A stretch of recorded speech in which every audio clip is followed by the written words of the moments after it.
All right, folks, we are back. The Saints Videocast podcast, whatever we're calling it now, offensive breakdown from a fan's perspective. I am Frank Martin. As you know, I like to break down the Saints offense, try to learn some new things about my team and why they're so good, try to show you a few things that I learned, hopefully entertain you along the way. As you see, we got our new set behind us this week, so that means a brand new show. Hey, I got glasses on too this time. No, same old show. We're going to do the same old things. If you don't like it, sorry. If you do like it, go ahead and subscribe or give me a like.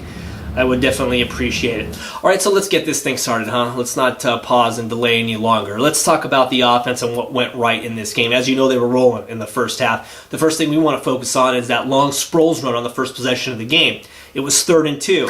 Obvious passing situation for the Saints. We don't run the ball on 3rd and 2. Too long. Well, that's where we got the Kansas City Chiefs. Caught them sleeping a little bit. The Saints line up in ace personnel as we know it from Madden or NCAA football. It's 11 personnel. 3 wide receivers, a tight end, and a running back. Sproles in the backfield. The Saints are going to run left. It's beautiful play. Initial block by Devery Henderson on the outside. Pushes his defender towards what used to be the spot that Darren Sproles occupied. He's out of the play as Sproles races by him on the sweep. And then look down the left sideline. Courtney Roby on the field. Jermon Bushrod leading. 2 great blocks down the sideline. 2 seals. Bushrod turns this guy back as we continue with the play. Just a fantastic play design and execution by the New Orleans Saints and a long gain for Darren Sproles. As we look back at the box, too, I like to do this. I like to look at my offensive lineman here. Look back at the box view again. And there's Ben Grubbs with a nice little block right there, too. Who says we can't run the ball on 3rd and 2? Another nice play in the series was the first touchdown pass of the game. Another 3rd down conversion by the Saints, this time from the 9-yard line. Once again, the team lines up in 11 personnel, 3 receivers bunched to the right. That was a formation the Saints used a lot in the first half of this game and actually shied away from throughout the rest of the game for obvious reasons. The Chiefs changed up their defense. But anyways, early in the game, the bunch formation worked for the Saints. Here's an example of what they did. 2nd and goal from the 9. Once again, 11 personnel. Colston, Graham, and Moore to the right in the bunch set. As you see the setup from the defense, it's a 3-on-4 situation for the Saints in the passing game.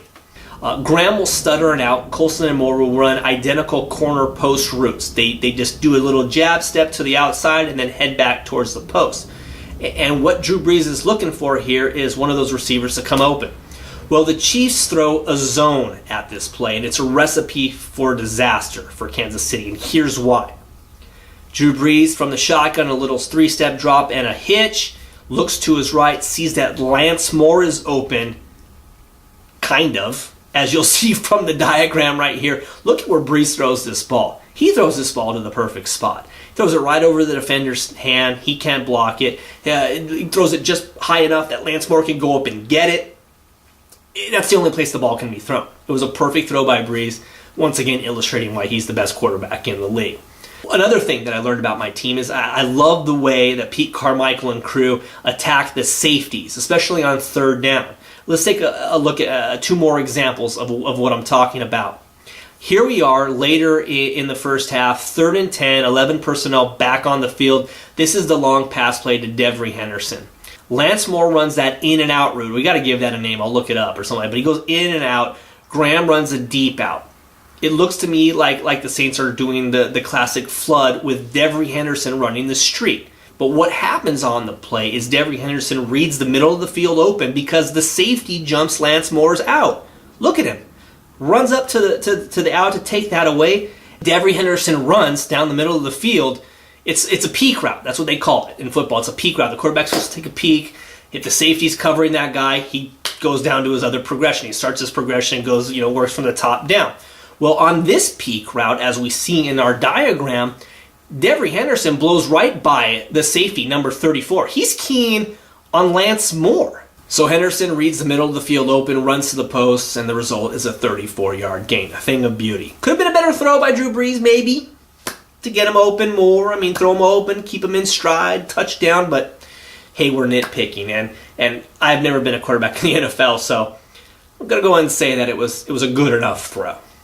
Speaking of good enough throws, let's move on to the next play that I wanted to talk about. The Saints attacking zone this time on 3rd down.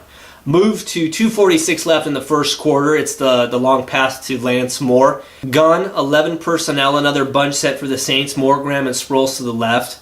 Essentially, it's another flood route as Sproles has the out, and Lance Moore is going to run a deep in, and Graham runs a go. So it's another 3 wide receiver set up to the left side this time.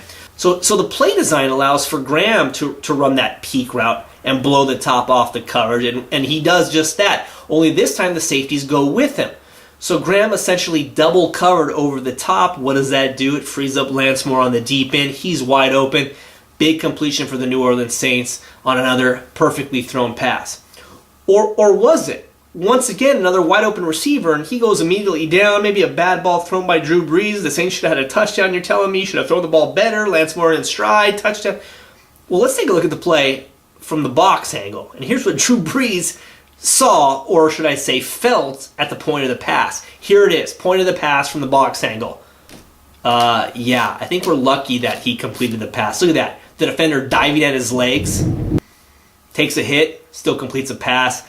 Big long gain. Wasn't a touchdown, but our team continued to roll. All right, so where was the game lost? The Saints eventually lost this game, so where was it lost? Of course it was lost in the second quarter when the team was rolling. They were moving right down the field. Pierre Thomas has a long screen pass, and then later in the drive, catches a short pass, falls to the ground, has enough time to get up and run into the end zone. But as you know, Saints fans, the league took that touchdown away from us. It was reviewed, and the officials overturned it, said the ball hit the ground, no touchdown. What did the Saints do? They go ahead and miss a field goal. Garrett Hartley missed a field goal, so instead of getting 7 points on the touchdown from Pierre Thomas, or 3 points from Garrett Hartley, they get 0. I think that's where the game turned. That's where they lost the game. Why? As we know, our defense was terrible this year. The Saints were playing Madden-style football all season long, and what I mean by that is they were playing possession football all season long. They had to score on every possession to try and give themselves a good shot to win the game. If they gave up possessions, they gave up points, and they lowered their chances at winning games, and that was the perfect case in this game. I know it's crying over spilled milk. We can go back ifs, ands, and buts, and I know I'm doing this because I'm a sad Saints fan, and we're 0-3 and we lost to the Chiefs. But if you look at it, yeah, I'm going to go there. Kind of fishy, you know? Pierre Thomas, that was a touchdown. Take it off the board. No real good explanation from me. No real good explanation from the game announcers. And then later in the game, the Chiefs get a safety on Drew Brees.